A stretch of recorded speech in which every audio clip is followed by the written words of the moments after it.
എല്ലാവർക്കും നമസ്കാരം. ഞാൻ സുസ്മിത ദിഷൻ. നമ്മൾക്ക് എല്ലാവർക്കും ഇഷ്ടപ്പെടുന്ന കേരള പൊറോട്ടയുടെ റെസിപ്പിയുമായിട്ടാണ് ഞാൻ വന്നിരിക്കുന്നത്. എൻ്റെ ചാനൽ ആദ്യമായി കാണുന്നവരാണെങ്കിൽ വീഡിയോ സ്കിപ്പ് ചെയ്യാതെ കണ്ട് സബ്സ്ക്രൈബ് ചെയ്യാൻ മറക്കരുത്. നമുക്ക് നമ്മുടെ റെസിപ്പിയിലേക്ക് പോകാലോ. ആദ്യം തന്നെ നമുക്ക് മാവ് കുഴച്ചെടുക്കാം. ഇതിനാവശ്യമായി 4 കപ്പ് മൈദയിൽ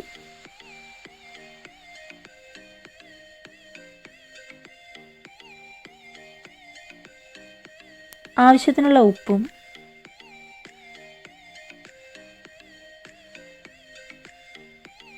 രണ്ട് ടേബിൾ സ്പൂൺ പഞ്ചസാരയും ചേർത്ത്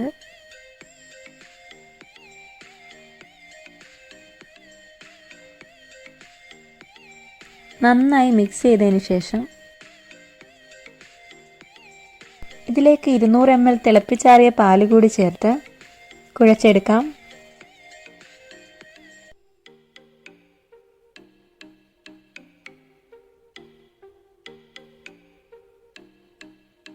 ഇതിലേക്ക് 1/4 കപ്പ് തിളപ്പിച്ചാറിയ വെള്ളം കുറേശ്ശെ ഒഴിച്ച് മാവ് നന്നായി കുഴച്ചെടുക്കാം. ചപ്പാത്തിയുടെ തന്നെയേക്കാൾ കുറച്ച് വെള്ളം കൂട്ടി വേണം കുഴച്ചെടുക്കാൻ. മാവ് ഈ പരുവത്തിൽ വേണം കുഴച്ചെടുക്കാൻ. നമുക്ക് കുഴച്ചെടുത്ത മാവ് ഒരു കൗണ്ടർ ടോപ്പിലിട്ട് വീണ്ടും നന്നായി കുഴച്ചെടുക്കാം. കൗണ്ടർ ടോപ്പിൽ ഒട്ടിപ്പിടിക്കാതിരിക്കാനായി കുറച്ച് മാവ് തൂക്കുക. ഏകദേശം 15 മിനിറ്റോളം നമുക്ക് ഇങ്ങനെ സ്ക്രച്ച് ചെയ്ത് കുഴച്ചെടുക്കാം. ഇടയ്ക്ക് മാവൊന്ന് റോൾ ചെയ്ത് കൊടുക്കുക. എന്നിട്ട് വീണ്ടും ഇതുപോലെ നീട്ടി കുഴച്ചെടുക്കാം.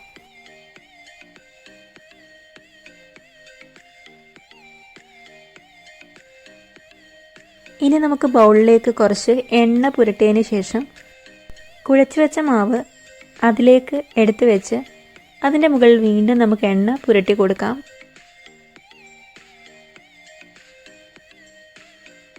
മാവ് ഏകദേശം 1 മുതൽ 2 മണിക്കൂർ വരെ റെസ്റ്റ് ചെയ്യാൻ വേണ്ടി വെക്കണം.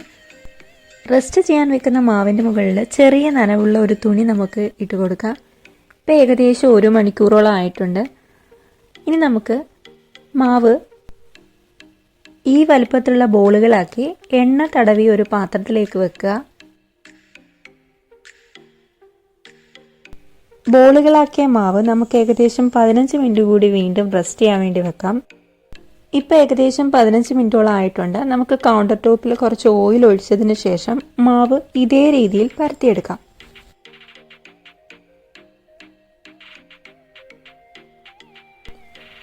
സൈഡ് നല്ല തിന്നാകുന്ന വിധം ഇതേ രീതിയിൽ തന്നെ പരത്തിയെടുക്കുക. നല്ല ലെയറാകാൻ വേണ്ടി ഒന്നാമത്തെ രീതി എന്ന് പറയുന്നത് മാവ് ദാ ഇതേമാതിരി വെച്ചിട്ട് ചെറുതായി വീശി അടിക്കുക. അതിൻ്റെ എല്ലാ വശവും തിന്നാകുന്നത് വരെ ഇതേമാതിരി തന്നെ വീശിയടിക്കുക.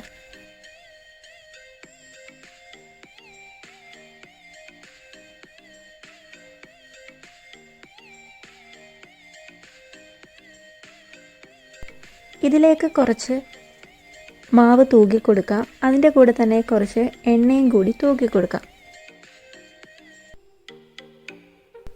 ഇനി നമുക്കിത് രണ്ടായിട്ട് കട്ട് ചെയ്തെടുത്ത് മടക്കിയെടുക്കാം.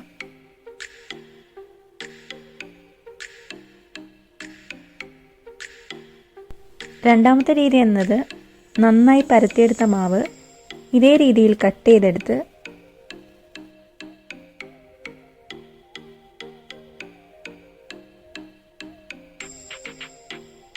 ഇനി കയ്യിൽ കുറച്ച് എണ്ണ പുരട്ടി ഇതേമാതിരി സെൻറ്ററിലേക്ക് കൊണ്ടുവരാം. രണ്ട് സൈഡിൽ നിന്ന് ഇതേമാതിരി തന്നെ സെൻറ്ററിലേക്ക് കൊണ്ടുവരാം.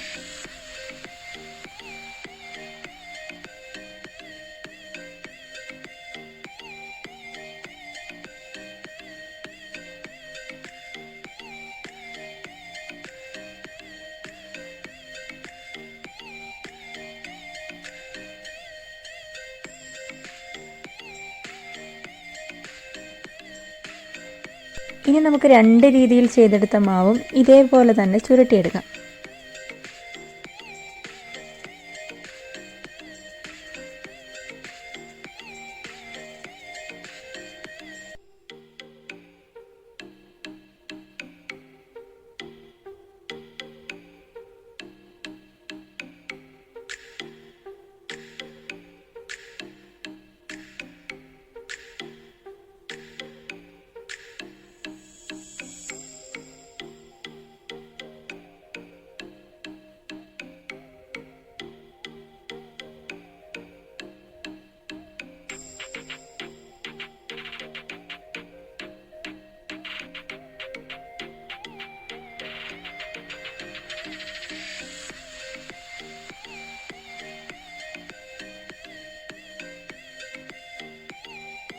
ഇനി നമുക്കിതൊരു 15 മിനിറ്റ് റെസ്റ്റ് ചെയ്യാൻ വേണ്ടി വെക്കാം.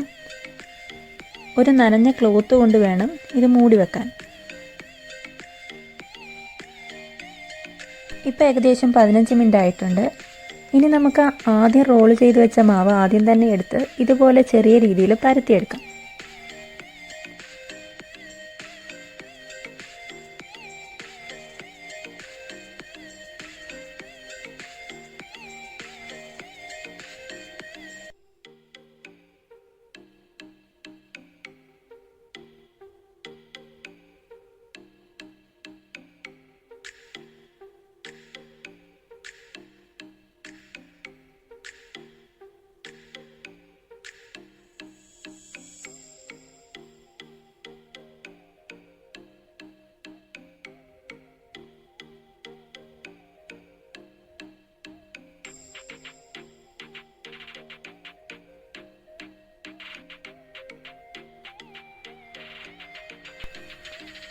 മാവുകളെല്ലാം തന്നെ ഞാൻ ഇതേമാതിരി തന്നെ പരത്തിയെടുത്തിട്ടുണ്ട്.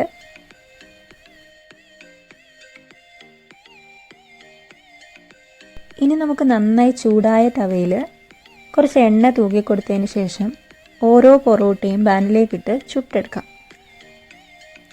മീഡിയം ഫ്ലെയിമിൽ വേണം ചുട്ടെടുക്കാൻ. ഒരു വശം കുക്കാവുമ്പോൾ എണ്ണ തൂക്കി കൊടുത്തിട്ട് വേണം അടുത്ത സൈഡും കുക്കാക്കിയെടുക്കാൻ.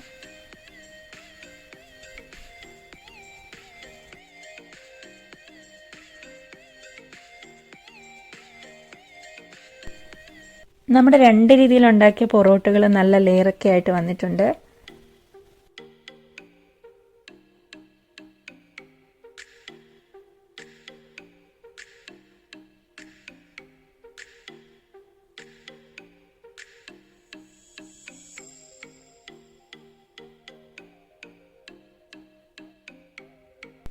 ചുട്ടെടുത്ത പൊറോട്ടകൾ കുറേശ്ശെ ഇതേമാതിരി നമുക്കൊന്ന് അടിച്ചെടുക്കാം.